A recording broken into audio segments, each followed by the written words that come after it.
Selamat malam Bapak Ibu, Shalom. Selama ini cuman ketemu di Zoom, bagi yang ikut Zoom. Dan senang sekali boleh ada di tempat ini. Pada waktu berangkat ke Jakarta, memang saya dihubungin dari Rumah Roti. Dan ada beberapa gereja yang ketika tahu saya akan berkunjung ke Jakarta,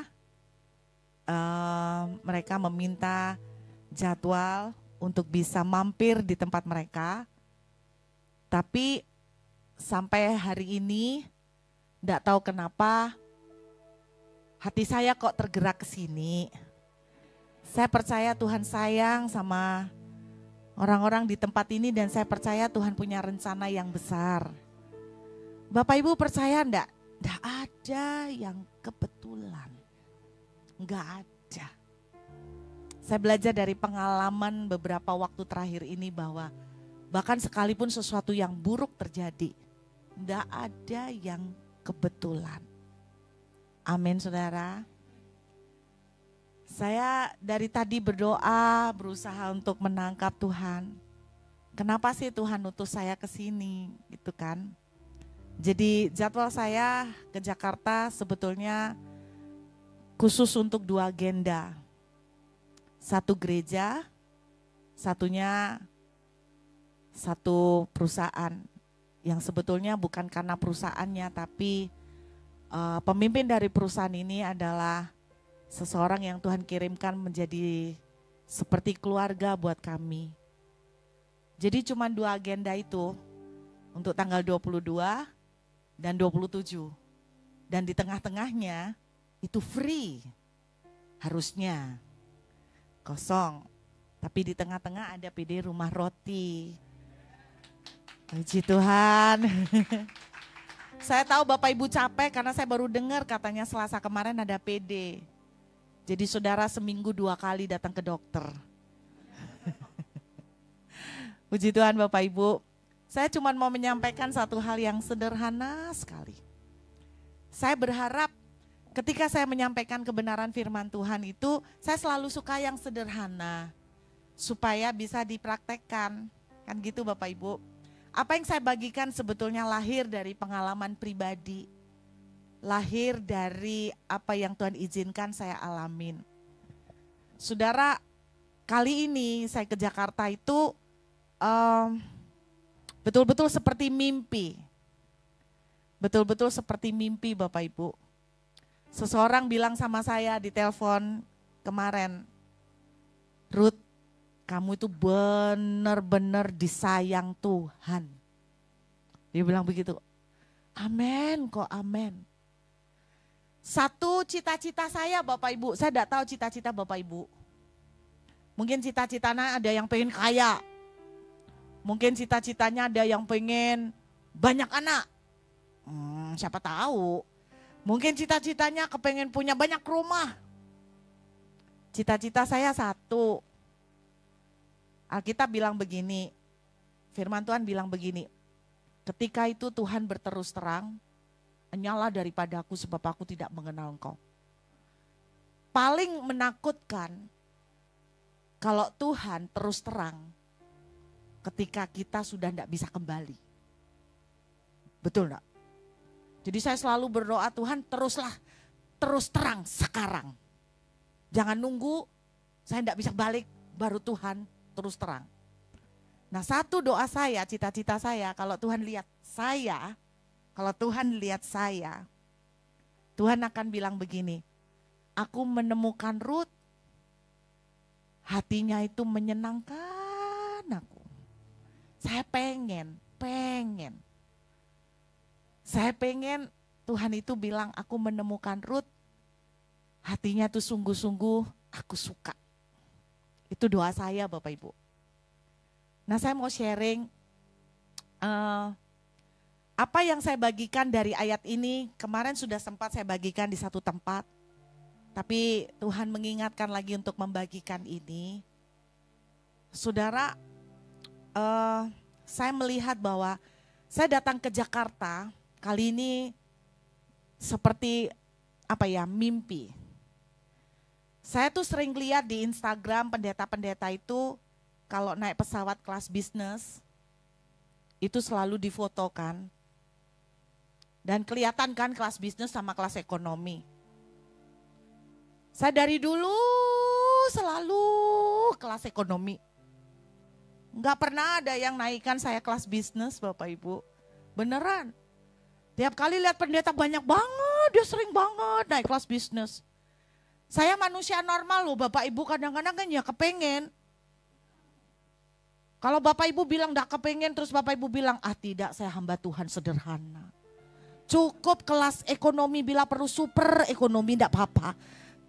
Saya kok enggak percaya ya gitu tuh ya. Enggak mungkin. Ada orang bilang begini, saya kalau dikasih Tuhan berkat untuk berangkat ke Israel, saya tidak akan berangkat, saya akan bagikan untuk jiwa-jiwa dan orang miskin. Saya kok tidak percaya ya, soalnya belum dikasih sih. Mungkin kalau udah dikasih berubah pikiran kan, benar dah? Nggak mungkin, nggak pernah ke Israel terus dikasih. Tidak, saya najis dengan hal-hal begini. Saya mau kasih buat orang-orang miskin, nggak mungkin. Kita manusia normal Bapak Ibu. Jadi saya kalau lihat pendeta naik kelas ekonomi, kelas bisnis itu, kadang asik ya. Ya apa ya rasanya naik kelas ekonomi, bisnis. Terus satu kali kalau naik pesawat ke Israel, kan pasti ngelewati kelas bisnis kan. Saya lihat, enak ya. Kayak ke ruangan kapsul gitu kan. Wah ini saya bayangkan kalau tidur. Tapi sayang itu hanya penglihatan. Cuman lewat saudara. Saya terus sampai ke kelas bisnis belakang. Kadang-kadang deket toilet Bapak Ibu. Saya tidak pernah naik kelas bisnis Bapak Ibu. Kemarin tanggal 22 saya ke Jakarta. Saya tidak naik kelas bisnis. Tuhan sayang banget sama saya. Saya dijemput pakai private jet. Pesawat pribadi. Kayak orang kampung. Langsung di depan itu pilot menyambut. Pilot lo nyambut. Pilot di depan. Mari Ibu. Pak saya video ya. Maklum Pak gak pernah Pak. Oh ya Bu silakan. Saya bilang Pak foto ya. Persis orang Udi. Saya terharu ketika naik pesawat pribadi, private jet. Saudara ya kayak orang kampung, selama 1 jam perjalanan, foto dari depan sampai belakang, foto ruang kokpit, foto pilotnya, foto pramugarinya. Ada pramugari 1. Nah di situ kami disuguhin, dikasih handuk hangat kayak di kelas bisnis, dikasih jus. Ibu mau makan apa? Dalam hati, ada tak makanan di private jet? Dikasih, waduh, kayak sultan. Bahasanya orang sekarang. Tapi mari saya ceritakan satu hal yang Tuhan ajarkan buat saya. Buat saya bukan itu berkat terbesar. Buat saya berkat terbesar kalau Tuhan itu berkata begini, aku menemukan anakku, hatinya menyenangkan aku. Buat saya itu berkat terbesar. Saya ajak lihat sebuah ayat, Yeremia 29 ayat 11. Yeremia pasal 29 ayat 11. Saya berdoa baik yang di Zoom maupun yang onsite. Biarlah apa yang saya bagikan malam hari ini simple, sederhana, boleh menjadi pegangan dalam apa yang harus kita lakukan. Saya mau tanya, siapa yang ada di ruangan ini sedang berada di dalam keadaan yang tidak enak? Saudara kalau boleh jujur, saudara bilang begini, aku sebetulnya tidak suka dengan keadaan ini. Keadaan seperti apa yang tidak enak? Mungkin sakit, mungkin nggak punya duit, mungkin pekerjaan nggak jalan, mungkin doa nggak dijawab-jawab, mungkin baru diputus pacar. Pokoknya semua yang nggak enak deh. Saya mau tanya, siapa yang sedang ada di dalam keadaan yang nggak enak? Tolong angkat tangan. Gak banyak ternyata rumah roti semuanya enak. Sekali lagi, siapa yang sedang dalam keadaan tidak enak? Enggak angkat tangan semua kok. Yuk kita baca ayat ini, 1, 2, 3. Sebab aku ini mengetahui rancangan-rancangan apa yang ada padaku mengenai kamu. Demikianlah firman Tuhan, yaitu rancangan damai sejahtera dan bukan rancangan kecelakaan, untuk memberikan kepadamu hari depan yang penuh harapan. Siapa yang pernah pakai ayat ini? Entah untuk diri sendiri atau untuk menguatkan orang lain. Nah, banyak. Saya mau tanya, kapan Anda pakai ayat ini untuk menguatkan orang lain atau menguatkan diri sendiri? Sada enak ya? Saat putus pacar, Anda ketemu teman yang putus pacar, Anda bilang, Tuhan mengetahui rancangan apa yang ada padanya mengenai kamu, yaitu rancangan damai sejahtera. Jadi sebetulnya ayat ini dipakai untuk menghibur diri. Benar enggak? Saat pekerjaan gagal, kita ditolak, ngelamar kerjaan udah banyak gak diterima, terus kita menghibur diri. Ya Tuhan itu kan tahu yang terbaik, siapa tahu kalau aku diterima pekerjaan itu, rekan kerjanya jahat semua, daripada aku stres aku ditolak. Lalu Anda pakai ayat ini, Tuhan mengetahui rancangan yang ada padanya mengenai masa depan kita. Kita pakai ayat ini untuk itu kan? Tapi saya beritahu buat Anda, ayat ini jauh lebih dalam dari apa yang Anda pakai selama ini. Saya mau tunjukkan latar belakangnya supaya saudara dan saya ngerti. Yeremia pasal 29, kita lihat ayat 1. Oke, saya mau cerita latar belakangnya. Saya tahu beberapa mungkin tidak suka sejarah, tapi saya akan cerita sederhana sekali. Bapak Ibu, pada waktu Raja Salomo mati, kerajaan Israel terpecah jadi 2. Israel Utara dan Israel Selatan. Israel Utara disebut kerajaan Israel. Israel Selatan disebut Yehuda. Ibu kotanya Yehuda adalah Yerusalem. Sampai di sana dulu. Nangkap ya Bapak Ibu?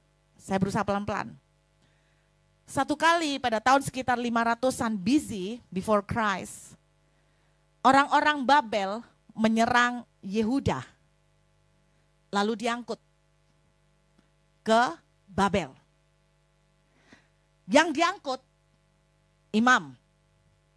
Yang diangkut orang-orang pinter. Anda ingat cerita Daniel di Goa Singa? Nah itu Daniel orang pinter. Dia termasuk yang diangkut. Sadra Mesa Abednego di dalam api, itu orang-orang pinter. Makanya ikut diangkut. Yang ditinggal petani. Yang ditinggal orang-orang yang kurang berguna. Yang ditinggal orang-orang sederhana yang tidak terlalu berprestasi. Kira-kira seperti itu, yang ditinggal di Yerusalem. Nah yang ditinggal ini termasuk salah satunya adalah Nabi Yeremia. Karena walaupun dia seorang nabi, tapi orang Babel taunya dia petani. Makanya ditinggal. Kenapa petani-petani ditinggal? Supaya mengerjakan tanah Yerusalem. Nanti hasilnya disetorkan ke Babel. Kan negara jajahan kayak gitu toh. Nah surat yang ditulis oleh Yeremia pasal 29 adalah surat yang ditulis untuk orang Israel yang diangkut ke Babel itu tadi. Jadi Yeremia posisinya di Yerusalem, dia nulis surat buat yang di Babel. Bapak Ibu, orang diangkut di Babel itu enggak gampang. Kenapa? Mereka dipaksa suruh nyembah Allahnya, dewa-dewanya orang Babel. Yang enggak mau nyembah dimakankan di singa. Yang enggak mau nyembah dibakar di api. Tapi yang Bapak Ibu dengar ceritanya adalah yang selamat. Betul? Daniel selamat. Singa dibungkam. Sadra Mesa Abednego dibakar, api tidak bisa menghanguskan mereka. Yang ada cerita, yang Anda dengar ceritanya yang luar biasa yang berhasil lolos. Tapi yang Anda tidak pernah perhatikan dan Anda tidak pernah teliti adalah berapa banyak yang mereka meninggalkan imannya ke Tuhan. Karena mereka takut dibunuh sama singa. Karena mereka takut dipenggal. Banyak dari mereka meninggalkan iman mereka kepada Tuhannya orang Israel dan mereka mulai menyembah dewa-dewanya orang Babel.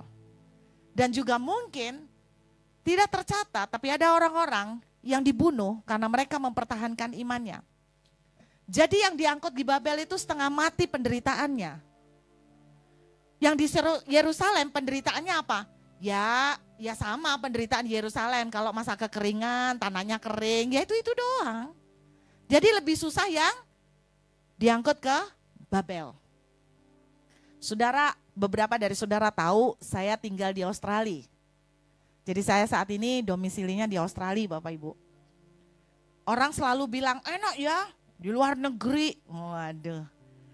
Tapi saudara, secara pribadi saya berbeda banget dengan suami saya. Suami saya menikmati banget di Perth. Saya tidak, karena Perth itu sangat sunyi. Mall tutup jam 5. Saya orang mall. Walaupun tidak belanja, cuman lihat-lihat, tapi happy, seger, gitu kan.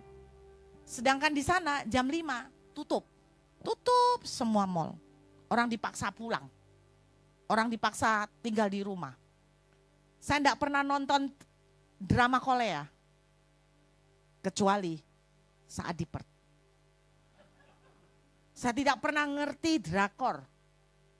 Saya tidak pernah ngerti Netflix. Sampai saya di Perth. Jadi saya secara pribadi enggak terlalu, sampai hari ini belum terlalu menikmati banget gitu loh. Kenapa? Karena banyak hal yang buat saya sulit.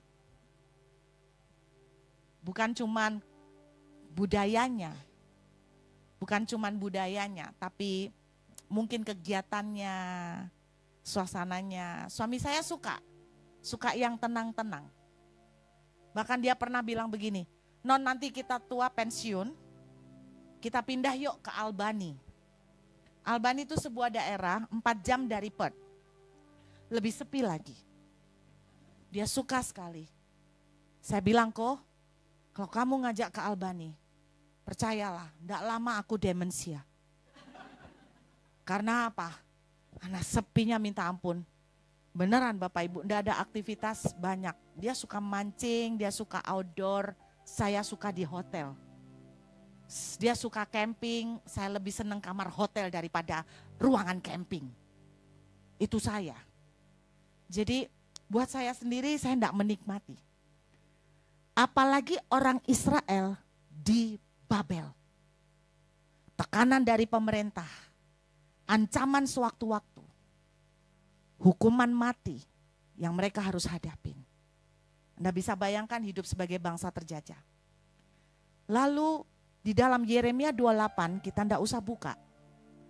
Muncul seorang nabi. Dia berkata begini, Bapak Ibu, nabi ini bilang begini, tenang, tidak lama kok, 2 tahun lagi selesai, kalian akan dibawa balik pulang ke Yerusalem, kuatkan hatimu, tidak lama. Bapak Ibu, kalau orang lagi sumpek susah. Kalau dengar berita, nggak lama, beneran nggak lama, tenang, kuatkan, sebentar lagi selesai, seneng nggak? Itu aja buat mereka 2 tahun, apa? 2 tahun? Lama banget. Tapi kalau dipikir-pikir ya lumayanlah daripada 20 tahun. Akhirnya mereka mulai kuat. Itu dalam Yeremia 28. Lalu Yeremia 29, Yeremia nulis surat. Disampaikan kepada orang Israel di Babel. Mari kita baca suratnya. Mereka bilang begini, wah ada surat dari Yeremia, pernyataan Tuhan. Wah siapa tahu 2 bulan. Dipersingkat. Loh ya toh, siapa yang suka dalam penderitaan lama-lama? Gak suka kan? Saya dengar Bapak Yeremia Cembi sering di sini. Bapak Yeremia Cembi juga profetik. Kalau Anda lagi susah, lalu Bapak Yeremia Cembi tumpang tangan dan berkata begini, jangan takut. Sebentar lagi selesai. Air matamu diganti dengan sukacita. Happy enggak? Lalu kemudian muncul Rut. Dan Rut berkata, kuatkan hatimu. Sebab masih 50 tahun lagi. Kau harus menjalani ini dengan syukur. Saudara akan berkata, nabi palsu. Sesat. Bu, ibu udah baca Alkitab, Bu? Katanya nubuatan itu sifatnya menguatkan. Nubuatan sifatnya menghibur. Apanya ibu ngomong 50 tahun lagi itu tidak menguatkan, melemahkan. Menghibur, enggak, mengedownkan. Jadi ibu palsu, sesat, ya kan? Mari kita baca surat Nabi Yeremia. Mereka berharap-harap cemas buka. Aduh, siapa tahu, enggak 2 tahun. Tuhan bilang enggak jadi 2 tahun, 2 bulan, bentar lagi pulang. Bebas.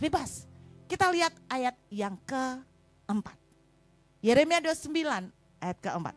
Beginilah firman Tuhan semesta alam Allah Israel kepada semua orang buangan yang diangkut ke dalam pembuangan dari Yerusalem ke Babel. Yuk kita lihat bunyinya. Dirikanlah rumah untuk kamu diami. Buatlah kebun untuk. Mereka mulai baca gini, bentar. Katanya nubuatannya kemarin 2 tahun. Bentar. Dirikan rumah, Pak. Lola lama. Masa 2 tahun?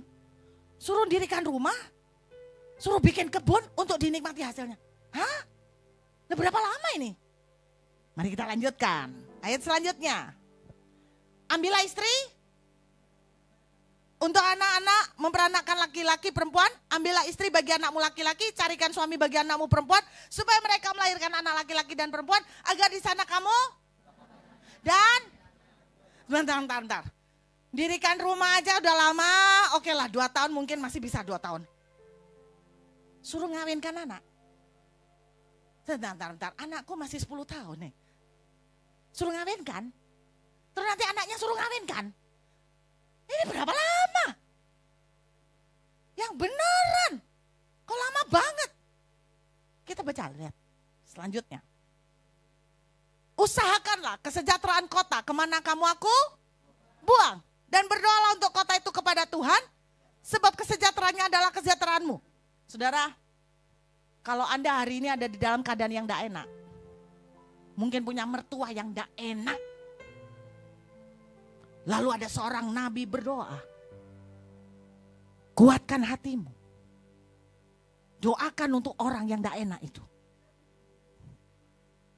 Doa saya adalah begini kalau disakiti, Tuhan, kapankah engkau panggil dia? Bebaskanlah aku dari lembah jahanam. Mereka bilang begini, doakan. Suruh doakan. Suruh mengupayakan kota itu jadi bagus. Serius? Kalau Anda ada di tempat kerja yang tidak enak, Yeremia bilang begini, usahakan kantormu jadi bagus. Lalu ada keluar, Bu.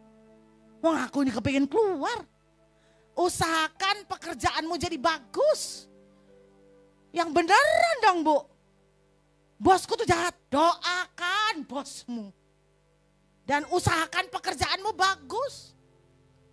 Mengecewakan dia suratnya Yeremia. Kita lihat ayat selanjutnya.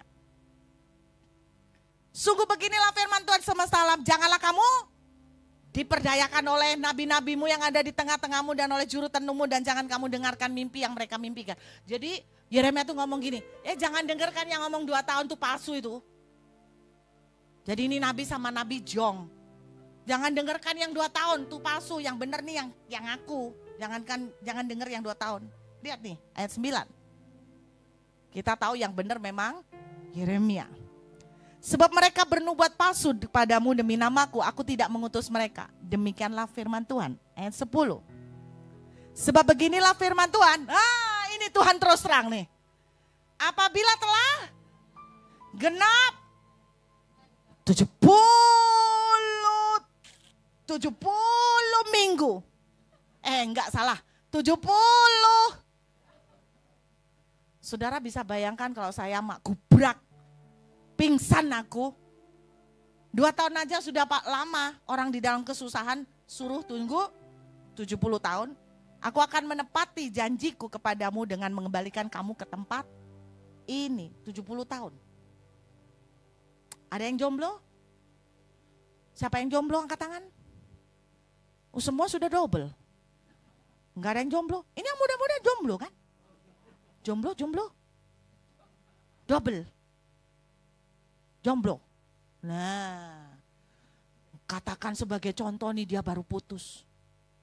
Lalu saya berkata begini, jangan takut, 70 tahun lagi.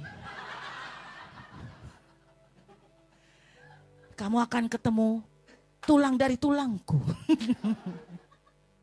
The love of your life. Kamu akan 70 tahun. Anda akan tengking, dalam nama Yesus aku tolak. Nih 70 tahun, yang beneran. Baru setelah Yeremia ngomong 70 tahun, ayat 11 keluar. Sebab aku ini tahu, kamu tidak suka 70 tahun. Tapi aku tahu, rancanganku tentang kamu. Rancangan damai sejahtera dan bukan kecelakaan. Untuk mendatangkan hari depan yang penuh harapan. Maksud saya adalah begini, kesimpulannya. Saudara tadi angkat tangan, ada di dalam keadaan yang tidak enak. Mungkin doa tidak dijawab. Yeremia menasehatkan, ketika engkau ada di dalam keadaan yang tidak enak, tidak menyenangkan, berikan performan yang terbaik. Lakukan yang terbaik. Bikin rumah, bikin kebun, produksi, usahakan terbaik. Doakan, lakukan yang terbaik. Banyak orang di tengah keadaan yang tidak enak, ada beberapa pilihan. Satu, ngomel atau berontak. Tuhan, aku tidak suka ini. Aku tidak suka kantorku. Aku tidak suka pekerjaanku, bosku jahat. Ngomel, berontak. Atau mau keluar. Ada pilihan yang kedua, yaitu orang bilang kalau telepon itu put on hold. Anda pernah telepon, oke tunggu ya. Teleponnya yang pihak sana didengerin lagu. Mungkin lagunya Telkomsel gak mari-mari. Mungkin lagunya PLN, dari tadi PLN yang lagunya diulang-ulang gitu kan. Itu namanya put on hold. Artinya begini, ada orang-orang di dalam keadaan yang tidak mengenakan, mereka punya sikap gantung. Jadi artinya itu gini, aku tidak akan berubah apa-apa, aku tidak akan bikin apa-apa, punya suami yang menjengkelkan dia berubah baru aku berubah. Mertua aku jahat, aku tidak akan ngapa-ngapain. Dia berubah baru aku berubah, enak aja. Harus dua pihak toh yang berubah. Itu namanya put on hold. Tapi bukan itu yang dinasihatkan Yeremia. Yeremia menasihatkan, bikin rumah, bikin kebun, doakan, usahakan kesejahteraan. Artinya selama kondisi tidak enak, saudara dan saya diajak oleh Yeremia untuk punya sikap melakukan terbaik. Kerjaan tidak enak, kerjakan terbaik. Layani bosmu yang jahat. Berikan performan pekerjaan terbaik. Sakit enggak? Sakit. Ini yang dinasihatkan Yeremia loh Bapak Ibu. Kalau bahasanya Jawa itu gini, legowo. Punya suami jahat, punya suami yang menjengkelkan. Yeremia mengajarkan, lakukan terbaik. Berkembang biaklah, artinya menghasilkan terbaik. Bukan lari. Bukan berontak, tapi lakukan terbaik. Maka Anda lihat akibatnya. Yuk lihat ayat 12. Ayat 12 dituliskan begini. Dan apabila kamu berseru. Berarti berdoa ya. Dan datang untuk berdoa kepadaku, maka saudara tahu kenapa banyak doa kita enggak didengarkan Tuhan. Kenapa banyak doa-doa kita enggak dijawab? Sederhana. Karena saudara punya sikap yang di dalam nggak bisa legowo dulu. Tuhan tuh ngajarin, hari ini keadaanmu nggak enak, belajarlah bersikap seperti yang diajarkan oleh Yeremia. Lakukan terbaik di pekerjaan yang kamu benci. Tunjukkan kasih yang terbaik buat pimpinanmu yang menjengkelkan. Ketika engkau bisa melakukan sikap seperti itu, maka ketika engkau berseru, aku akan menjawab. Aku akan mendengarkan. Lalu ayat 13, kita lihat. Ayat 13, apabila kamu mencari aku, kamu akan menemukan aku. Apabila kamu menanyakan aku dengan segenap hati, ayat 14, aku akan memberi kamu menemukan aku, demikianlah firman Tuhan. Dan aku akan memulihkan keadaanmu loh. Baru Tuhan akan bikin breakthrough, terobosan.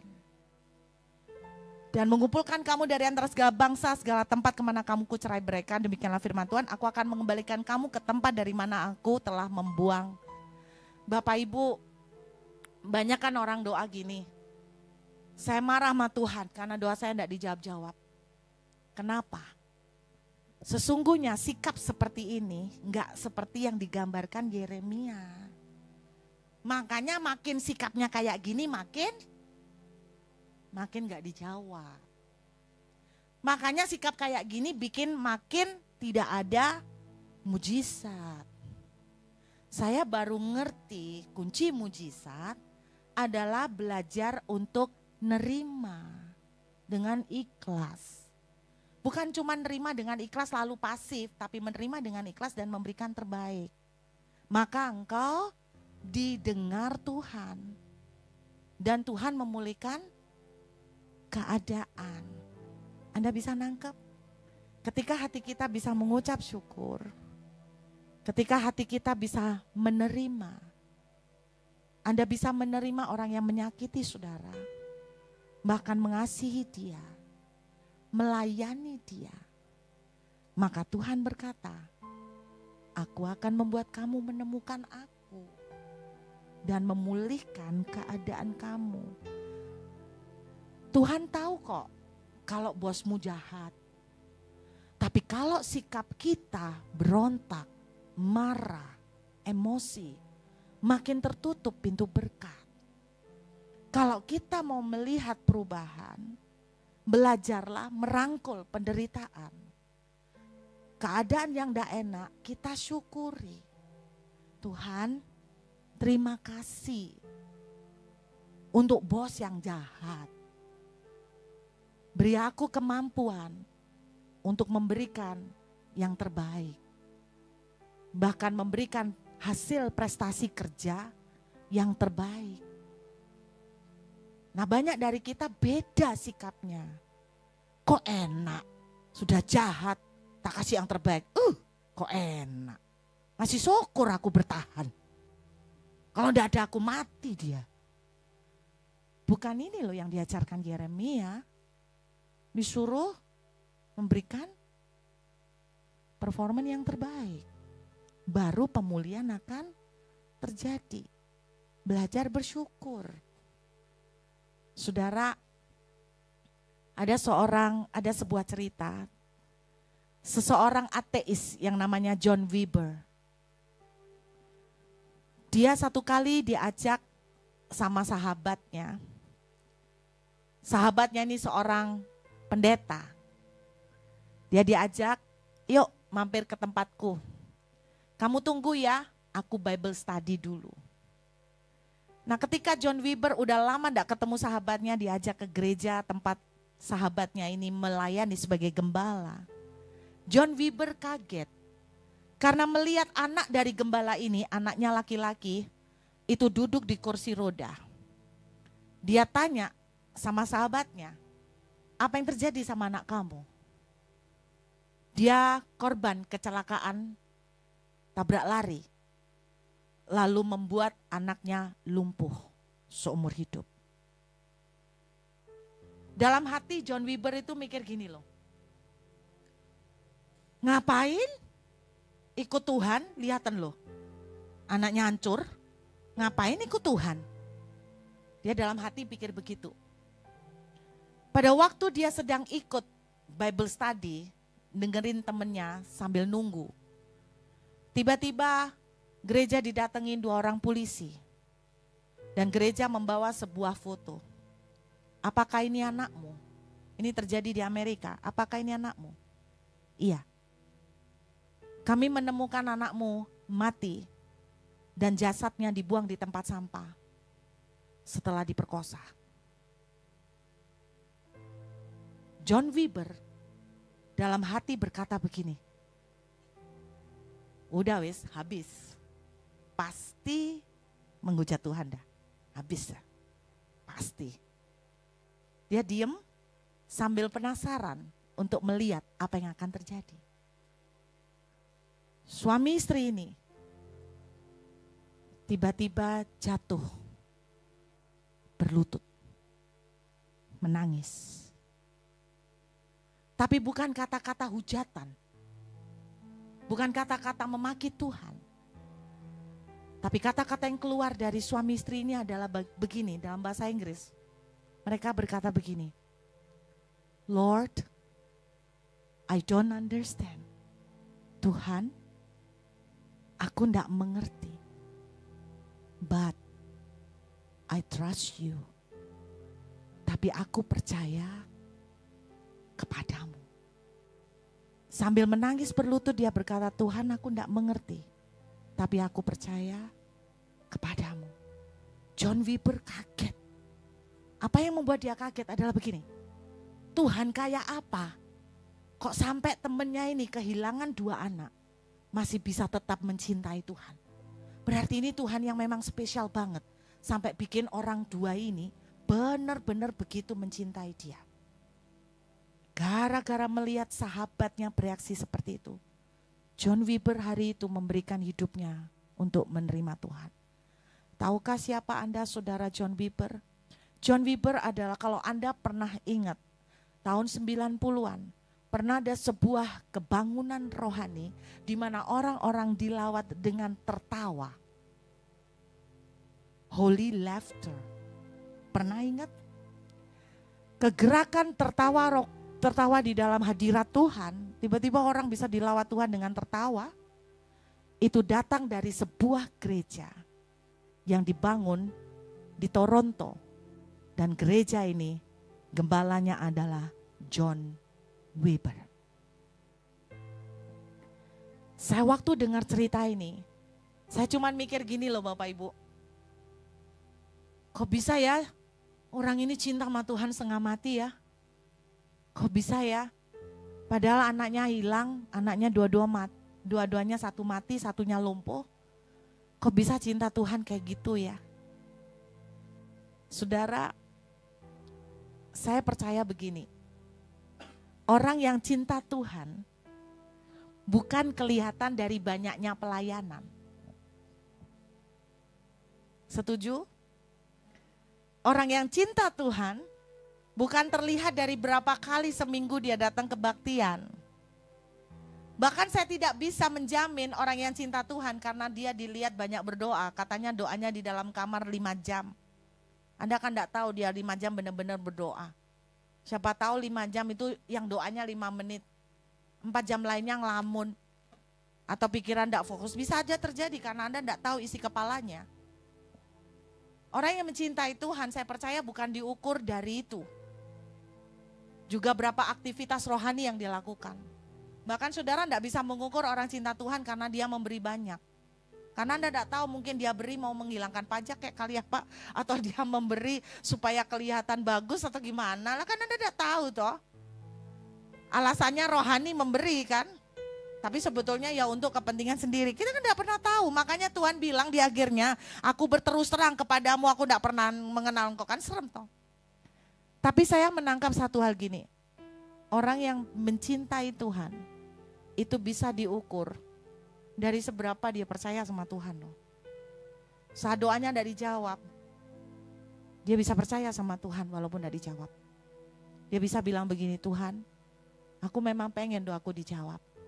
Tapi kalaupun doaku belum dijawab, aku percaya Engkau punya rencana yang bagus buat aku. Terima kasih untuk doa yang belum dijawab. Ini yang menurut saya orang yang cinta Tuhan loh. Orang yang cinta Tuhan adalah orang yang seperti digambarkan oleh Yeremia. Ketika ada dalam keadaan yang sakit, ketika dalam keadaan yang susah, dia bisa tetap memberikan yang terbaik. Karena apa? Karena dia percaya keadaan susah pun adalah bagian dari rencana Tuhan yang terbaik. Tadi saya ngobrol di mobil juga sama Pak Iping, saudara. Saya ngomong ada orang yang DM saya. Dia bilang begini, Bu Ruth, kenapa Bu Ruth itu ke Perth?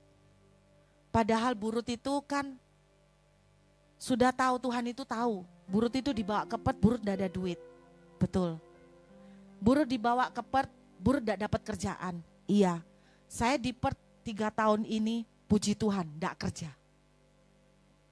Jadi kalau ada yang konseling sama saya, Bu Ruth bagaimana mendapatkan pekerjaan? Saya tidak tahu, Pak. Karena saya juga ngelamar nggak dapat. Saya ngelamar kerja di Perth, Bapak Ibu. Saya ditolak banyak. Saya ngelamar jadi pegawai McDonald. Karena anak teman saya enak banget, duitnya banyak. Jadi pegawai McDonald. Saya ngelamar tapi saya ditolak karena ketuaan. Karena McDonald cuma mau menerima yang muda-muda seperti ini. Yang tua gini nggak mau. Satu-satunya pekerjaan yang saya diterima adalah bahasa Inggrisnya keren, domestic assistant. Domestic assistant tuh bahasa Indonesianya adalah pembantu rumah tangga. Itu pekerjaan yang keren, yang dimana saya tidak butuh ijazah. Saudara 3 tahun, dan dia tanya begini, kenapa Tuhan bawa ibu ke Perth? Padahal Tuhan tahu ibu tidak bisa dapat pekerjaan. Ibu di sana malah pindah berkali-kali, dalam 2 tahun saya pindah 5 kali. Kenapa? Saya pernah disuruh tinggal di satu rumah. Pemiliknya dari Surabaya dan dia bilang begini, tinggal di rumah saya Bu, sampai kapan? Tidak usah mikir sampai kapan, tinggal aja. Sesuka ibu. Puji Tuhan. Saya bawa barang-barang pindah. 1 bulan kemudian dia bilang, maaf Bu, suami saya berubah pikiran. Kami kasih waktu 1 bulan, ibu meninggalkan rumah kami. Di Australia itu pindahan setengah mati Bapak Ibu. Tidak kayak sini. Anda bayar pick up, Anda bayar tukang masih murah. Sekali sewa truk di sana bisa sampai $1.000, 10 juta untuk mindahin. Karena kami tidak punya duit, kami pindahin pelan-pelan. Pinjem teman, punya van, kami pinjem, kami angkat pelan-pelan. Selama 3 tahun kami tidak pernah mau beli furniture. Karena tahu rasanya susah sekali pindahan. Kulkas pun kami tidak punya. Tidak pernah punya TV. Saudara, itu yang kami lakukan. Dan dia tanya, kenapa ibu kok mau pindah? Saya jawab begini, saya cuma nurut Tuhan suruh. Dan dia bilang begini, kenapa Tuhan suruh?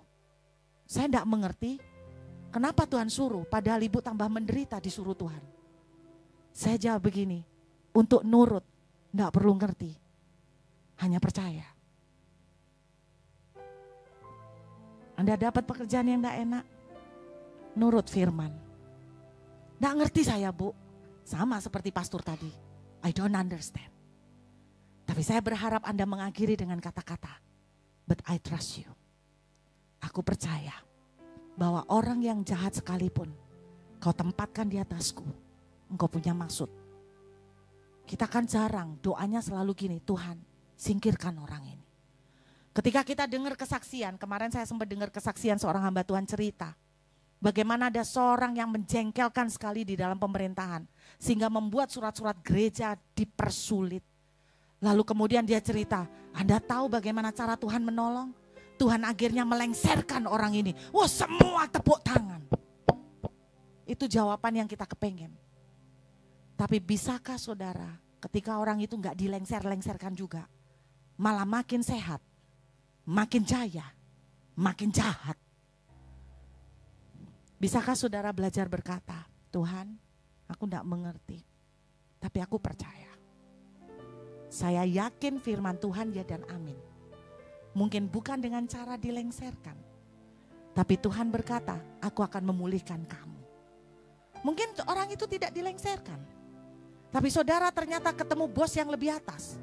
Lalu saudara diangkat dan ditaruh di atasnya orang yang menjengkelkan. Nah itu kan lebih keren. Betul enggak? Lebih keren kan? Tapi intinya firman Tuhan pasti ya dan amin. Tuhan akan pulihkan. Saya mau ajak Bapak Ibu belajar menerima. Terima dulu, amin. Terima dulu bos yang jahat. Terima dulu mertua yang cerewet. Terima dulu suami yang menyakitkan. Terima dulu pekerjaan yang tidak mengenakan. Terima dengan ikhlas. Dan lakukan terbaik selama itu belum berubah. Maka firman Tuhan katakan, aku akan mendengar doamu. Aku akan memulihkan keadaanmu dan mengembalikan engkau ke tempat di mana engkau telah membuang kau. Amin saudara. Bisa legowo, bisa bersyukur. Beneran? Coba lihat muka-muka sebelahnya. Muka tertekan atau muka ikhlas. Kalau muka itu rada tertekan, mungkin juga dia lagi sakit perut saudara, mau ke belakang belum bisa. Coba katakan, ikhlas dulu Pak. Ikhlas dulu, baru dipulihkan. Tadi saudara saya tanya, angkat tangan, siapa yang lagi dalam keadaan tidak enak? Banyak dari saudara angkat tangan. Siapa lagi tadi yang dalam keadaan tidak enak? Sedang di dalam keadaan yang tidak mengenakan. Ikhlas. Ada banyak masa-masa di Perth ketika kita terkunci pada waktu COVID. Kita nggak punya duit. Ikhlas. Nggak punya duit, ya ikhlas. Apanya? Mau ditahan-tahan ikhlas. Tapi Tuhan bisa buka jalan. Oh, di Perth itu saya ngalamin banyak hal. Aneh-aneh, kayak Elia, baru di Perth itu. Dulu di Surabaya enggak pernah ngalamin, baru di Perth. Enggak ada duit, tiba-tiba orang enggak kenal menemuin saya. Dia katanya lagi mau tidur, sudah pakai piyama, sudah mau tidur. Tiba-tiba Tuhan berbicara, cari rumah hambaku Ruth Julia. Oh, Tuhan bisa bisikkan ke orang. Ambil amplop, bawa duit, kasihkan kepada hambaku. Dan dia bilang, Tuhan ini sudah malam, besok aja. Tidak bisa, harus malam ini. Tuhan yang memaksa dia. Ketika dia cerita, saya sudah nawar Tuhan Bu, supaya besok karena saya malu malam-malam mengganggu rumah orang. Dalam hati saya berkata, tidak apa. Saya ikhlas. Jangan besok. Besok lebih tidak ikhlas saya. Saudara, ketika kita bisa belajar menikmati penderitaan, menikmati keadaan yang tidak kita suka. Anda tahu artinya menikmati? Pernah minum obat pahit? Kalau Anda minum obat pahit, Anda apain? Cepetan ditelan, cepetan minum air putih banyak. Itu bukan menikmati. Menikmati itu, Anda minum obat pahit, Anda begini. Enak. Tapi tetap matanya melotot-melotot karena pahitnya. Itu namanya menikmati. Saya percaya orang yang cinta Tuhan, ukurannya seberapa dia bisa percaya. Walaupun itu pahit. Saya pernah ngomong sama anak saya waktu nelen obat pahit. Ada obat pahit yang harus tidak boleh langsung ditelan. Harus dikunyah supaya melebur dengan enzimnya ludah. Betul ya? Tapi itu kan penderitaan buat anak-anak. Betul? Kalau dia percaya dengan saya, dia akan bisa menikmati. Betul? Kalau saudara bisa menikmati, itu tandanya saudara percaya banget sama Tuhan. Berani percaya? Gampang kok Bapak Ibu buat Tuhan ngasih kerjaan, gampang. Belajar menikmati dulu. Kalaupun belum diberi, belajar syukurin. Belajar menikmati dan engkau akan melihat janjinya ya dan amin. Yuk kita menghampiri Tuhan.